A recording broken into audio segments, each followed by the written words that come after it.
Bismillahirrahmanirrahim. Assalamualaikum warahmatullahi taala wabarakatuh dan salam sejahtera. Alhamdulillah, syukur kehadrat ilahi. Pada kali ini kita dapat bersua sekali lagi dalam kelas matematik tahun 4 dan pada kali ini kita akan membincangkan satu tajuk yang baru dalam silibus matematik tahun 4 iaitu tajuk ruang.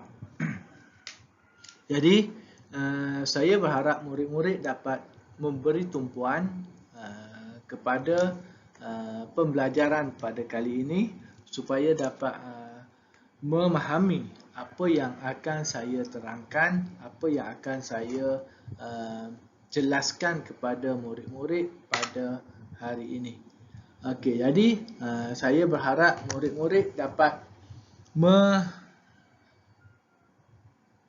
membuat rujukan bersama murid-murid sambil menonton penerangan saya ini berdasarkan buku teks matematik tahun 4 pada muka surat 199. Okey. Jadi kita akan tengok kepada kandungan dalam tajuk ruang. Okey, baiklah. Apa yang kita nak tengok yang pertama sekali dalam ruang ialah berkaitan dengan sudut. Okey, sudut ini ialah ruang antara dua garisan yang bertemu. Okey, kalau kita tengok ini satu garisan dan ini satu lagi garisan. Jadi antara dua ruang ini yang saya ini adalah sudut. Okey, jadi sudut ini adalah satu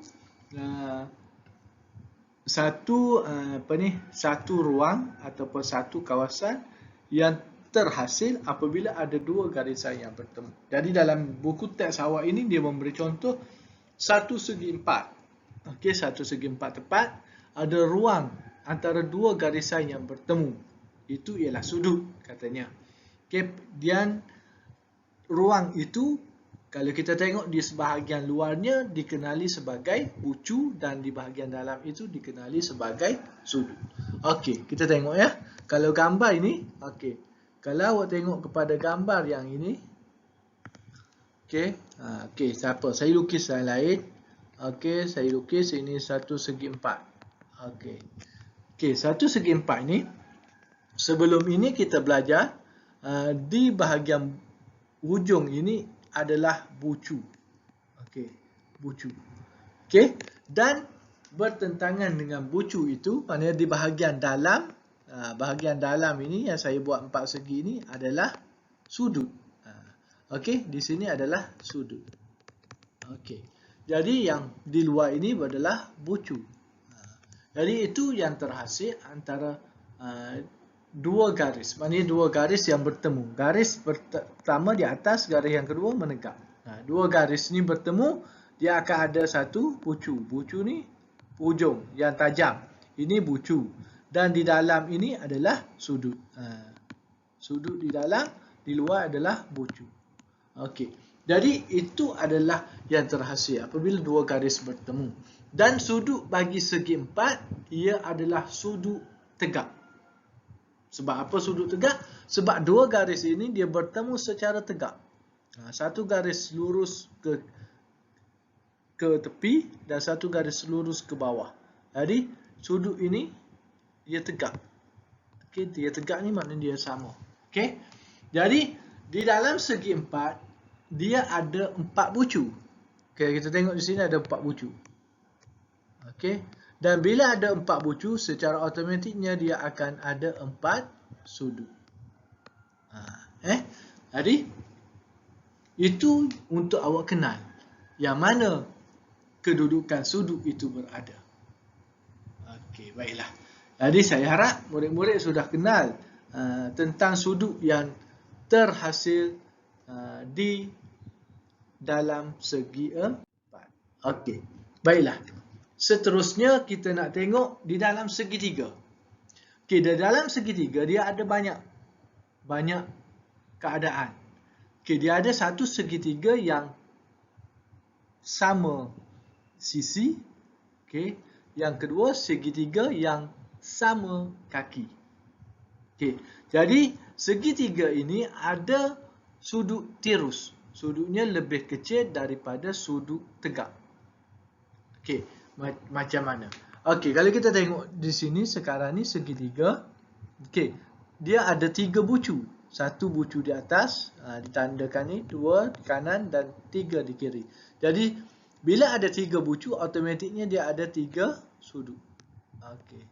Dan sudut dia ini, okey, sudut ni, okey, sudut ini dikenali sebagai sudut tirus. Sudut tirus ni lebih kecil daripada sudut tegak. Okey, kalau kita tengok di sini. Sudut tegak segi 4 dia terhasil macam ni. Okey, jadi dia ada sudut tegak. Okey. Okey, kita belajar satu segitiga yang sama kaki. Maknanya sama kaki.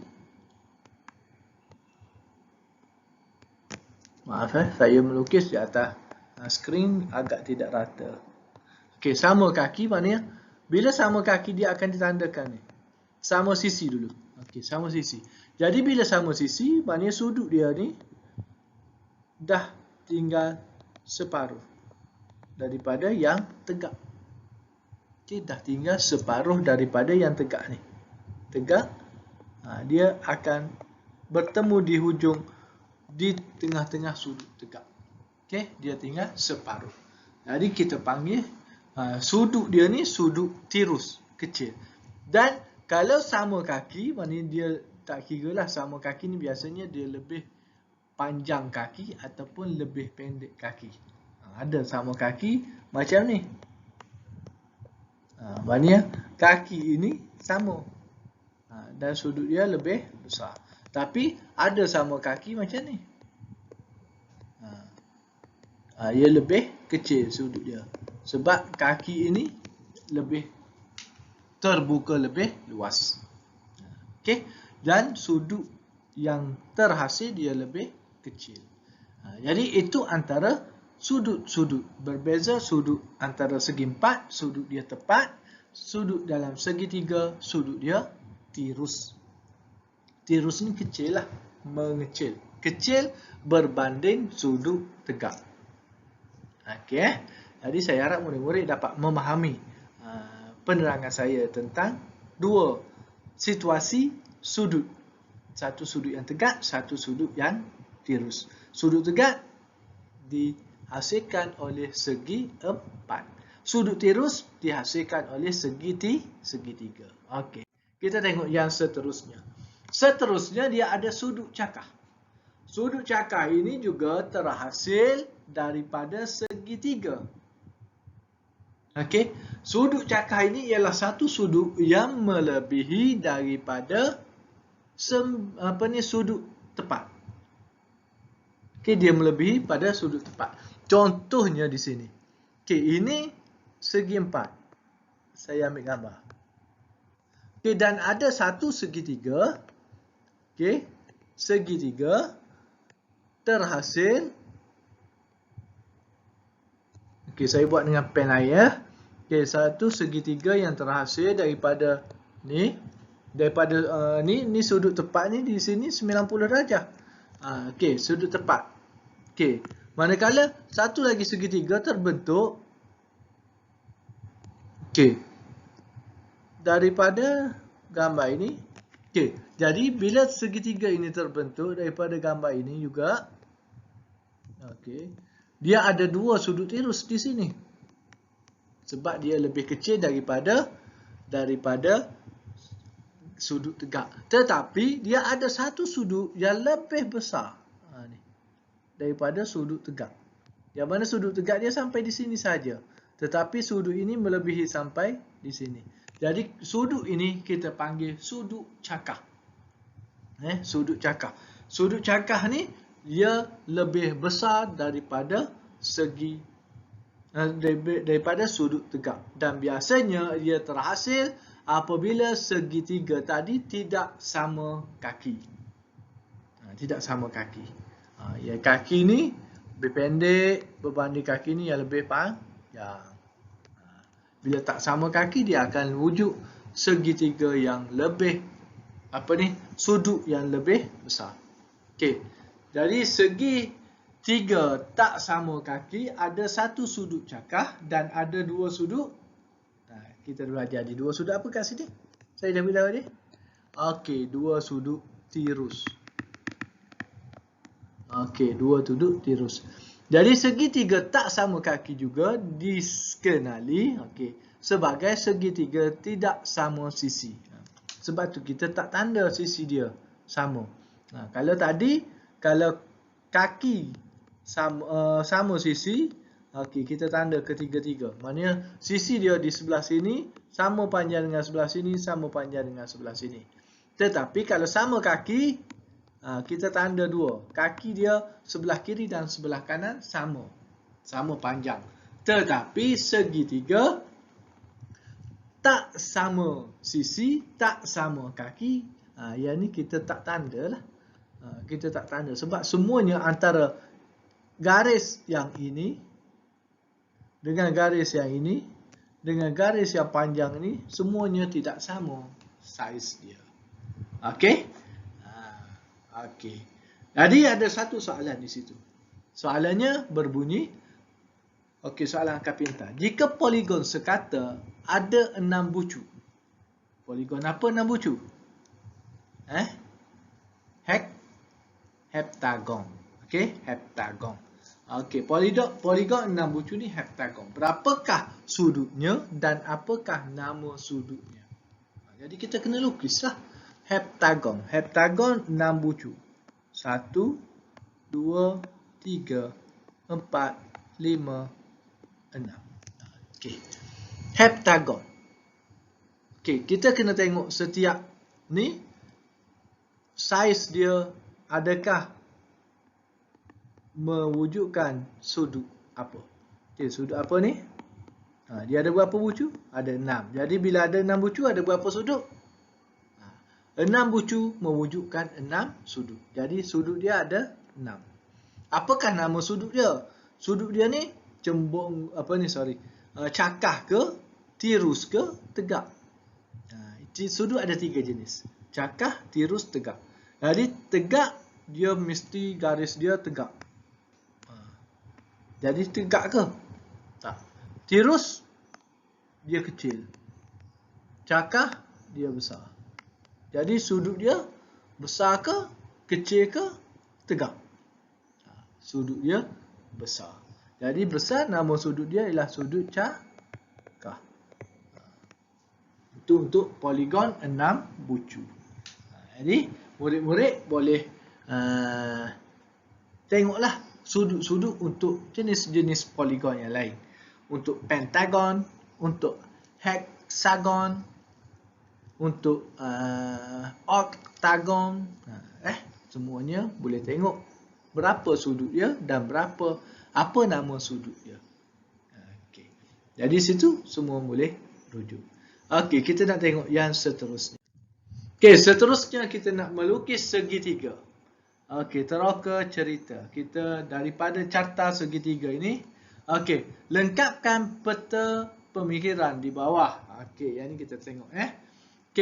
Yang ini kita tengok. Sama sisi. Kalau kita tengok ni, garis dia bergerak 1, 2. 1, 2. Sama tak? Sama. Ada 2. Bawah 1, 2. Ada 2 juga. Jadi semuanya sama. Itu nama dia sama sisi. Berapa sudut tirus? Ada 1, 2, 3. Berapa sisi yang sama panjang? Ada 1, 2, 3. 3 juga. Berapa bucu yang ada? Kalau tanya bucu, ada 3 bucu juga. Segitiga sama kaki. Kita tengok yang ni. Ada 1, 2, 3, 4. Yang ini 1, 2, 3, 4, 5. Yang ini 1, 2, 3, 4, 5. Yang ni 5 garis, yang ni 5 garis, yang ni 4 garis. Jadi dia sama di sini. 5 dengan 5 sama. Jadi bila sama, berapa sudut tirus yang ni ada? Tirus dia tetap ada 3. Sisi sama panjang hanya ada 2. Sebab 5 dengan 5 je yang sama. Yang bawah 4 tak sama. Bucu tetap 3 lah. Okey. Segitiga tak sama kaki. Tak sama kaki. Kalau kita tengok sini. 1, 2, 3, 4, 5. 1, 2, 3, 4. Okey. Sini 4. Sini 5. Sini 1, 2, 3, 4, 5, 6, 7. Sini 7. Jadi, tak samalah kaki dia. Jadi, berapa sudut cakah? Cakah ni yang luas. Okey, kalau kita tengok di sini. Okey. Sudut tepat dia di sini. Okey, tepat di sini. Di mananya garis tu di luar lagi. Jadi, sudut cakah. Yang ini, sudut tepat dia di sini. Tapi sudut dia berada di dalam. Yang ini sudut tepat dia di sini. Jadi sudut pun berada di dalam. Jadi berapa yang di luar? Yang di luar ada 1 iaitu sudut cakah. Yang di dalam ada 2 iaitu sudut tirus. Jadi sisi yang tak sama panjang ada 3. Okey, yang ini 4, yang ini 5 dan yang ini 7. Okey. Segitiga bersudut tegak. Dalam segitiga tu dia ada satu sudut tegak. Okey. Suatu sudut tegak maknanya dia ada satu garis yang bertemu secara menegak. Di sini.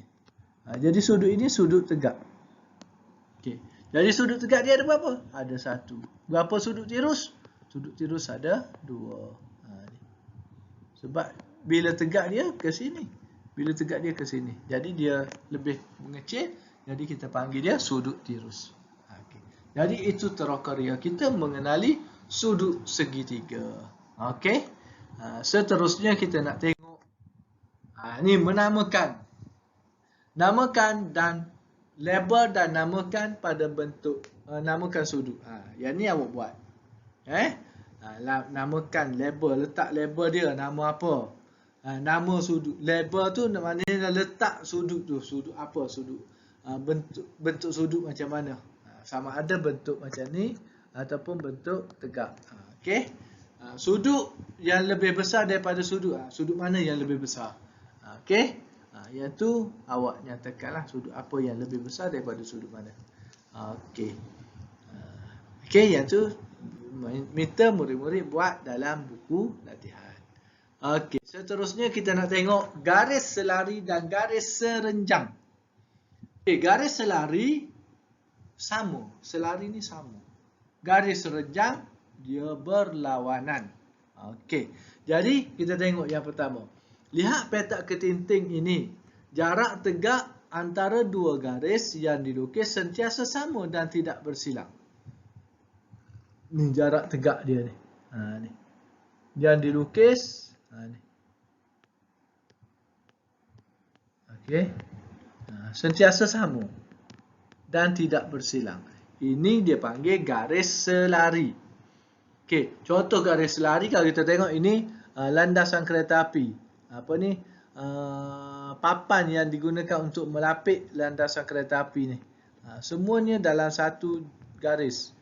Garis ini kita panggil garis selari. Okey, dan rel kereta api ni pun garis selari untuk dua ni. Itu garis selari. Tangga. Kita tengok tangga kita. Ni tangga, anak tangga dia. Garis dia membentuk garis-garis dan garis dia adalah garis selari. Buku tulis kita, buku tulis garis dia selari. Sahala. Sahaja garis saja. Jadi garis selari ni dia bergerak selari dalam satu arah sahaja. Macam tu. Seperti saya tunjuk contoh itu. Kalau selari menegak ni macam ni. Dia selari. Yang atas selari mendatar. Yang itu selari menegak. Mendatar macam ni. Mengiring. Mungkin ada garis selari yang macam ni. Ada garis selari yang macam ni. Tetapi dia tidak akan bersambung. Dia hanya dalam keadaan yang sama. Selari. Itu selari sama. Maksudnya tak sambung. Macam mana kedudukan dia tak ada masalah. Dia garis yang lurus yang tidak bersambung dan dia berada dalam kedudukan yang selari. Maksudnya kedudukan yang sama. Okey, itu adalah garis selari. Okey, yang kedua kita nak tengok. Mari kita lihat bingkai di tengah-tengah tingkap ini. Ini bingkai. Ini bingkai dia di tengah-tengah. Okey. Okey, garisnya bersilang pada sudut tegak. Garis ini disebut garis serenjang. Mana dia bersilang ni? Okey. Okey, ni garis tengah satu, lepas tu garis ni bersilang. Jadi bila bersilang di sini dia mewujudkan sudut tegak. Tak kiralah sudut ke arah mana. Jadi yang bersilang ini kita namakan dia sebagai garis serenjang. Serenjang ni maknanya dia berlawanan dan dia menghasilkan sudut tegak. Okey, dia menghasilkan sudut tegak. Dia bersilang dan dia menghasilkan sudut tegak. Okey, contoh garis serenjang. Garis serenjang ini arah angin, arah mata angin, utara, timur, barat, selatan. Frame gambar, garis serenjang juga. Walaupun dia tidak bersilang tapi dia mewujudkan hujung dia ni mewujudkan sudut tegak, maka ia adalah garis serenjang. Jarum jam apabila berada pada jam 3 petang, 3 pagi, okey, ataupun jam 9, dia merujuk kepada garis serenjang. Apa sahaja yang kedudukan jam menandakan kedudukan sudut 90, sudut tegak, maka ia mewujudkan garis serenjang. Mana garis serenjang dia akan berlaku pertembungan antara dua garis dan menghasilkan sudut tegak. Itu garis serenjang. Okey, kalau berlaku macam ni, ini bila menghasilkan sudut, bukan sudut tegak, sudut tirus, ataupun berlaku macam ni, menghasilkan sudut cakah pun ianya bukan garis serenjang. Garis serenjang dia menghasilkan sudut tegak sahaja. Okey. Boleh Okey, jadi kita nak tengok. Kita lukis sama-sama. Jadi saya dah tunjuk tadi. Okey, melukis garis selari ni. Kalau tengok ni, garis selari ni dia lukis. Dia bukan straight atas bawah ataupun kiri kanan, tapi dia mengiring. Tapi dia selari, dia tidak bertemu. Garis selari ni dia tidak akan bertemu di mana-mana. Dia selari sahaja.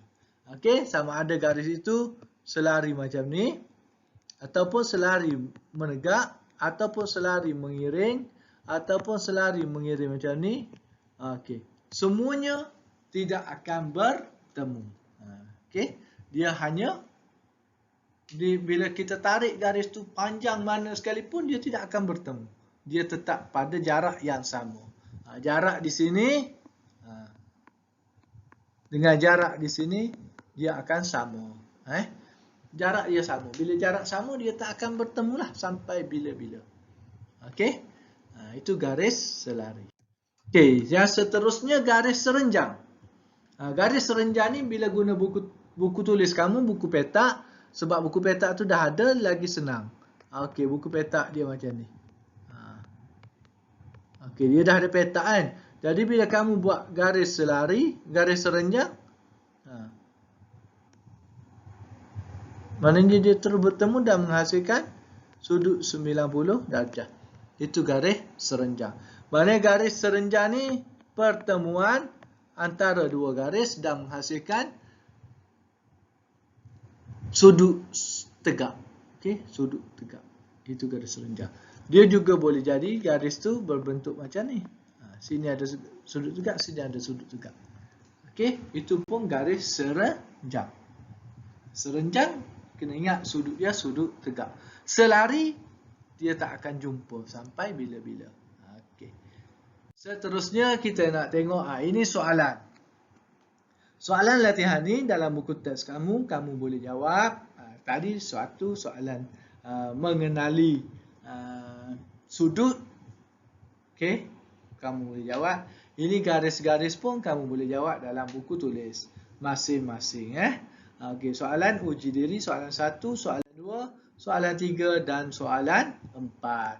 Okey, ada 4 soalan di sini dan soalan tadi ada 2 soalan. Jadi masing-masing jawab di atas buku tulis masing-masing dan boleh siapkan nanti kita akan bincangkan dalam sesi kelas yang seterusnya. Saya akan berikan jawapan untuk setiap soalan-soalan ini untuk kamu semak. Okey? Jadi saya harap kamu sudah memahami apa yang saya terangkan berkaitan dengan sudut. Kita ada sudut tegak, sudut tirus, sudut cakah. Kita ada 2 garis selari dan kita ada garis serenjang. Okey? Jadi harap kamu dapat ingat benda-benda ni dan dapat gunakan dalam kehidupan. Okey, sehingga kita jumpa lagi. Jaga diri, jaga kesihatan. Wabillahi taufiq wa hidayah. Assalamualaikum warahmatullahi taala wabarakatuh.